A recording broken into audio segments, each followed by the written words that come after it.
What's good, Shadow Gang? Welcome back to another video. If y'all new here, please subscribe to the channel, turn on notifications, follow me on my socials at Ricky the Shadow. Check out my previous video and all that shit. Let's get right to it. Now, actually, no, let's not get right into it. I want to apologize to the ones that do be watching my shit. Sorry, again, I went on a little hiatus. Haven't been able to get time. Work's been kicking my ass. I ain't even gonna hold you, but I'm here now. Hope I'm recording this on Saturday. I don't know when I'm gonna release it. Hopefully on a Wednesday, maybe so. Maybe tomorrow. I don't know. But yeah, we're gonna react to a video from WrestleVibes. We're gonna react to the downfall of Max Caster in AEW. Now, I ain't gonna lie. Apparently, they're saying his contract is about to expire or whatever. I'm hoping he gets re-signed because he's actually legit one of my favorites in AEW. I love the whole "Let's go, Max! You're the greatest wrestler, the best wrestler alive" chant thing he was doing. Of course, I love the Acclaim shit. Y'all know me; I love Acclaim. But yeah, man, it's just crazy. Like, I don't know. I could have seen him doing a mid card. I could see him being a mid carder, like TNT champion at least, or Continental Crown on Atlantic, all that, or at least win a championship Ring of Honor. I could have seen all that. But we're gonna see this video, see what they got saying. Yeah, I'm getting my opinions about it. Let's get right into it. After 7 years with AEW, it looks like Max Caster's time with All Elite Wrestling may finally be coming to an end, like that, as his contract is set to expire in October. And as of right now, it is not believed that he has re-signed. Caster is known as one half of one of AEW's most acclaimed, pun, tag team, The Acclaimed. The greatest tag team, and the greatest homegrown tag team in AEW history is The Acclaim. Point blank period. That's their new day, if that makes sense. That's a dream match. Himself and Anthony Bowens were the heart and soul of the AEW tag team division. They were the most over tag team on the roster. They had the most over gimmick on the roster. And Max Caster, believe it or not, at one point was one of the highlights of AEW Dynamite week in, especially during the pandemic. Just a few years later now, Max Caster has been off TV for months. He has been inconsequential for even longer as far as AEW storylines go. And it's got everyone asking themselves the question, what the hell went wrong with Platinum Max Caster in AEW? And in order to answer that question, we first have to start with what got him there in the first place. When Max Caster and Anthony Bowens first started tag team wrestling, it was during the pandemic. They were virtually thrown together tag team at that time. It was during a time where AEW Dark was giving AEW the ability to try several different things out. And The Acclaimed was an act that Tony tried out. And over time, they built up into a juggernaut of a tag team. Not only in the ring, but also outside the ring. People loved the game. People loved Max Caster coming out every single week, doing his best John Cena 2003 impression, but putting his own spin on it, rapping about the city he was in, rapping about John Cena. But let's not say it's a John Cena impression, because Max is John Cena. I always have to argue that John Cena at one point was a real rapper. He released an album, and the album sells. And that to me, you're being a real rapper, at least. At least he did one rap album.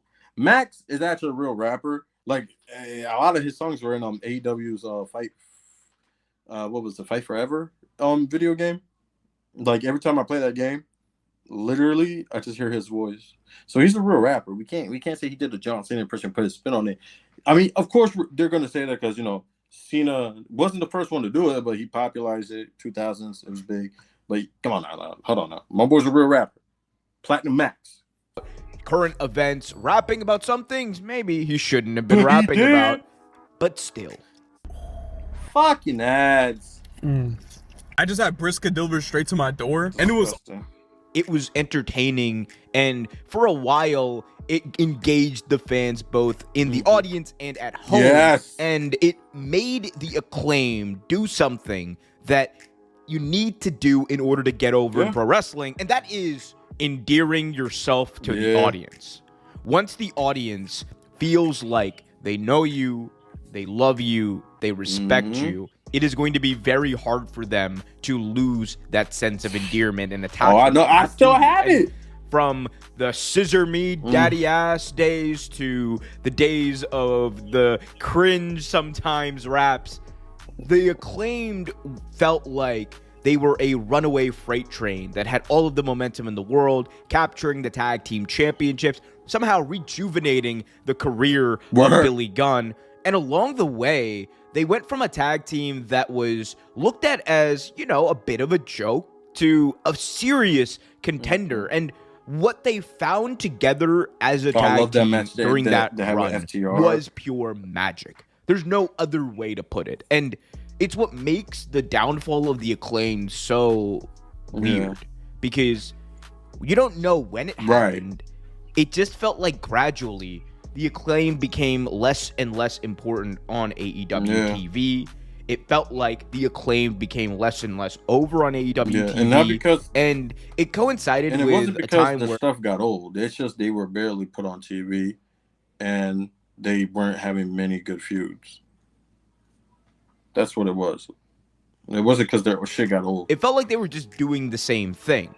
As we know, the worst thing you can do in not just pro wrestling, but in life is do the same thing over and over again and expect a different result. Once they saw that the Acclaimed had their popularity was waning, then AEW should have made an adjustment to the gimmick. But that's the thing. Like I just said, I don't think, again, it wasn't because that shit got old. It still had juice in them. They were still selling merchandise. Like, I don't know if I agree with this part.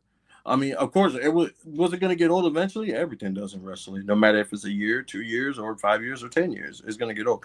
But I don't think their shit was getting old. If anything, it was like, first of all, I think what got old was the teasing of breaking up the team.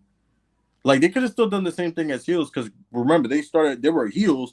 They just got over as baby faces during the Guns versus Acclaim feud. That's what it was. But yeah, man, these guys, I don't feel like it was getting old.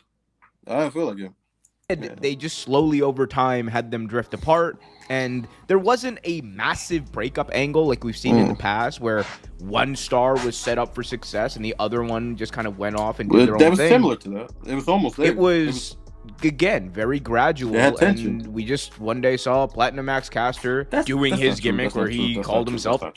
Remember, y'all, like, I remember this shit. You gotta keep in mind they were teasing tensions between them. They were.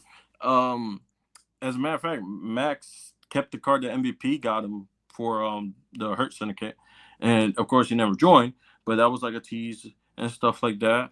And then eventually, you know, they broke up, and then Max was like, "Hey, choose me or Billy," and then Anthony Bowens chose Billy Gunn, obviously, and then that's when Max did his own thing. The best wrestler alive, which honestly I thought was pretty funny the first couple of times he did it. Of course, ran down to the ground too, so where does that leave us? But the point is that they didn't have the emphasis put on them during that breakup angle that I think they needed in order to move past each other.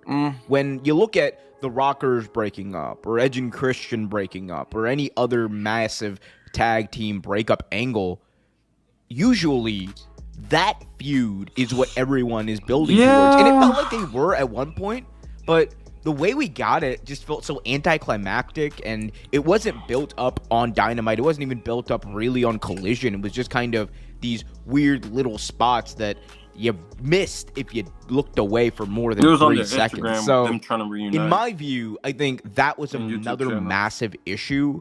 And the third, and in my view, most critical issue that plagued Max Caster was there wasn't a plan for Max past the raps. And I don't want to make this a Max Caster's gimmick sucked and it was never over. Yeah, it was over. It never really felt like he was going to break through. There was a time where Max Caster felt like he had some of the best charisma in the entire company. That is just point blank period true. But it never advanced. His character never advanced, and neither did his ability. He just kept on coming out, doing the same cheesy stuff every week. And as we've seen in wrestling across the world, when you do the same damn thing over and over again, eventually people are going to get bored. And but I don't think people are getting you combine bored, this with the fact that Max Caster, just quite frankly, is not a great wrestler. He's not a bad one by any means, but he's not great in a company like AEW that actively rewards the ability to have great matches and to tell. Not as MJF. He's not a great wrestler in my opinion. MJF's not a great wrestler. He's not a bad wrestler per se, but he's not a great wrestler neither. And they played on that shit when he did the suicide dives and the drop kicks and stuff. They even made a whole thing about it. So we can't say reward when they gave MJF the title 3 times. Just saying. And right now they're doing an angle where he claims to be the real champion. So he's still carrying around a version of a world title. Not an official one, but a version of one. So we can't say the reward only. Well, I'm pretty sure he didn't say only, but you know. I'm just saying MJF is not that good in the ring. He's a height for his character, I think. So we gotta keep that in mind. Just saying.